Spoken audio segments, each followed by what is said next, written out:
Hello hi, నేను మీ విష్ణువరుడు శ్రీనివాస్. ఈరోజు చేనుకు వచ్చాను.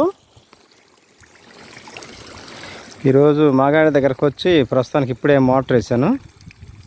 చూస్తున్నాను కదా, మోటార్ ఆడుతూ ఉంది. ఈ గట్టు మీద గరిక పచ్చగా ఉంది. నాకు చూస్తే చాలా సంతోషంగా ఉంది. గరికని మనం చిన్నతనంలో కొద్దిగా ఆరోగ్య అభిలాషులు, ఆయుర్వేదంలో కొద్దిగా అనుభవం ఉండేవాళ్ళు దీంతో పచ్చడి చేసుకునేవాళ్ళు, గరికతో పచ్చడి చేసుకునేవాళ్ళు. ఇది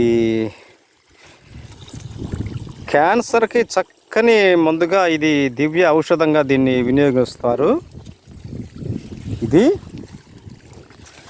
చూశారు కదా, గడ్డి ఎట్లా పట్టిందో గరిక. ఈ గరికతోటి ఇంకా కొన్నింటిని కలిపి కరోనా లాంటి మహమ్మారిని కూడా, ఎంత జలుబు జ్వరమైనా, ఎలాంటి వ్యాధులకైనా దివ్య ఔషధంగా పనికొచ్చేటువంటి ఒక మంచి సూత్రం ఉంది. నేనైతే వాడాను, నేను దాని ఫలితాలు నేను చూశాను కాబట్టి నేను చెప్తున్నాను. 7 రకాల కషాయాలు ఉన్నాయి. ఈ 7 రకాల కషాయాలు కనుక మీరు వాడుకునేటట్లు కనుకైతే మినిమం 2 సంవత్సరాలు మన శరీరంలో రోగనిరోధక శక్తి పెరిగి ఎటువంటి రోగాలు కానీ, ఎటువంటి బలహీనతలు కానీ రావు. అది నేను చూశాను. ఏమేమంటే గరిక, ఇదిగో ఇది గరిక. ఈ గరిక కషాయం 4 రోజులు, తులసాకులు 4 రోజులు, మరి తిప్పతీగ 4 రోజులు.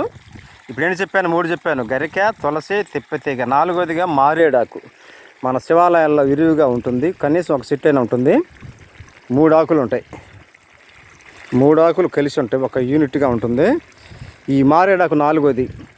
గరిక, తులసి, తిప్పతీగ, మారేడు, వేపాకు, కానుగాకు, రావ్యాకులు. ఇవి 7 రకాల ఆకులను కలిపి ఒక్కొక్క ఆకు 4 రోజుల కాడికి, 7 4 28 రోజులు. మీరు మినిమం ఈ విధంగా గనక ఈ 7 రకాల కషాయాలని ఉదయం, మధ్యాహ్నం, సాయంత్రం కషాయం చేసుకుని అన్నానికి 1 గంట ముందు గనక మీరు సేవించినట్లయితే 2 సంవత్సరాలు ఎటువంటి ఢోకా ఉండదు మన ఆరోగ్యానికి, నేను చూశాను.